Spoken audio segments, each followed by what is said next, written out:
Hello everyone, welcome to my channel নিবিড় travelling. আমি আজকে আপনাদের সামনে নিয়ে হাজির হয়েছি নতুন একটা ব্লগ। তো লেটস স্টার্ট।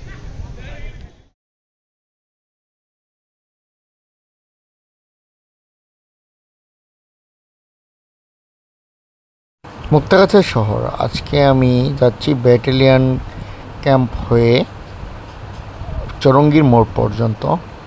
প্রথমে আমি প্রতাপ মজুমদার রোড থেকে যাত্রা শুরু করলাম। সেদিক থেকে ওই রোড বরাবর আমি যে মধ্য হিসা হয়ে মেন রোডটা সেদিক দিয়ে যাব।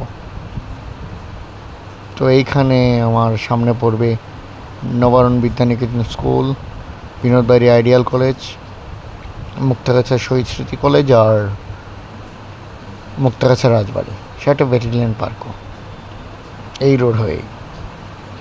মুক্তাগাছার একটা সময় সবচেয়ে উন্নত জায়গা ছিল। মুক্তাগাছার জমিদাররা নানা ক্ষেত্রে ভূমিকা রেখেছিলেন মুক্তাগাছার উন্নয়নের জন্য। সেই সময় থেকে মুক্তাগাছা উন্নত একটা জায়গা।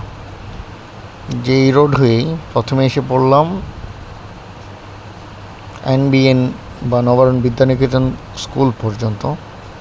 যে ডানে দেখছেন এটা হচ্ছে কেন্দ্রীয় সরকারি প্রাথমিক বিদ্যালয়, তার অপোজিটেই আছে নবারুণ বিদ্যানিকেতন স্কুল। আর সেদিক হতেই যেতে হবে আমার চার রাস্তার মোড়। একদিক হলো কলেজ রোড, আর সামনের জায়গাটুক হলো 56 প্রহর, যেখানে কীর্তনের মেলা অনুষ্ঠিত হয়।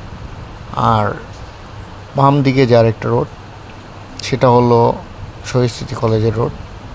এই রোড হয়ে প্রথমেই আছে নবারুণ বিদ্যানিকেতন স্কুল, সাথে রয়েছে এসিলেন অফিস।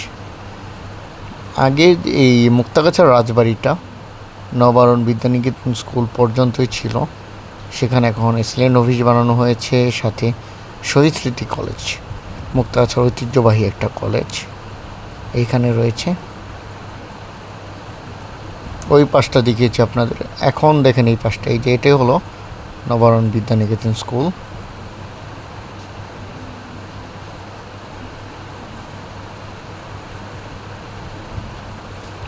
মুক্তাগাছাতে উন্নত 3টা স্কুলই রয়েছে, তার মধ্যে এটা একটি।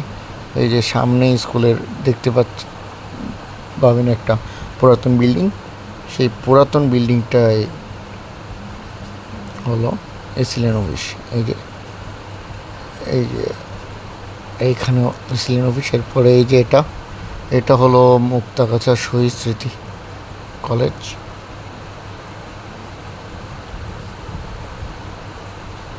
রাজার আমলে করা বিল্ডিংটা ব্যবহার করা হয় কলেজের প্রশাসনিক ক্ষেত্রেও। অ্যান্ড এই কলেজের পরেই রয়েছে মুক্তাগাছার ঐতিহ্যবাহী মুক্তাগাছা রাজবাড়ি। অনেক পর্যটক আসে মুক্তাগাছা রাজবাড়ি দেখার জন্য। আর মুক্তাগাছা রাজবাড়ির শেষেই রয়েছে শিশু পার্ক, ব্যাটালিয়ন পার্ক এবং পরিচিত, যেটাকে নাম দেওয়া হয়েছে ধীরে ধীরে বয় শিশু পার্ক। এটার সামনে দিয়ে একটা রোড যায়, এই রোড দিয়েই সোজা এসে পৌঁছালে যে রোডটা মেন রোড মিশবে একটা 4 রাস্তার মোড়, যেটা হলো চৌরঙ্গী মোড়। আর এই পর্যন্তই আমার গন্তব্য। আজকের এই ব্লগটা এই পর্যন্তই ছিল। আমি আবার আপনাদের সামনে হাজির হব নতুন একটা ভিডিও নিয়ে। এতদিন সবাই ভালো থাকবেন, আমার চ্যানেলটাকে সাবস্ক্রাইব করবেন, ভিডিওতে লাইক কমেন্ট করবেন। আপনাদের সামনে হাজির হয়ে যাব খুব শীঘ্রই।